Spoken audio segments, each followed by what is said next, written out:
Hi Photos subscribers. Today we're talking about chromatic aberration. I believe that's the word because we were just talking about spherical aberration. Chromatic aberration is the difference of color and how each color passing through convex and concave lenses will be divided by color and received by the sensor in different ways. Color aberration is very important to your lens so that you have the color chromatic purposed focal distance and focal clarity that you need. So, chromatic aberration, we see these three primary colors of red, green, and blue in light as they're split up by the glass. Now you'll see a whole lot more if you look at a prism, a glass prism that passes light through. You'll see the color band split up, and it goes through, how many is there? 7 different colors of the rainbow, and all of those colors are important, but the specific 3 that our camera sensors pick up are red, green, and blue. Those red, green, and blue light particles are received, but they each have a different wavelength. Did you know that? Red is the longest wavelength. Green is somewhere in between, but blue is the shortest. So between red and the blue light wavelengths, we see the difference, not just because of the spherical aberration that we were just talking about in a previous video, but now because of the color aberration, we have to get these colors united so that we actually get a clarity of color and focus.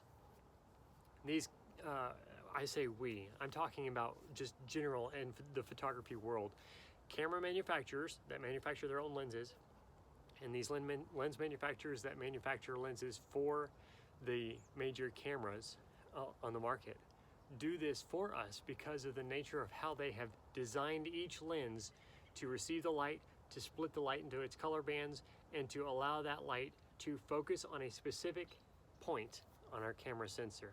So, chromatic focal clarity, or chromatic correction, is allowing the color of the light that our cameras receive through the lens passing through the diaphragm and the other lens sets now appearing and stopping all at the same place in the plane of our camera sensor, so that each particle, whether it's the blue light, green light, or red light, is now in focus on a flat sensor, and each convex and reciprocal concave lens together are passing those light particles on through its flat back to the concave lens.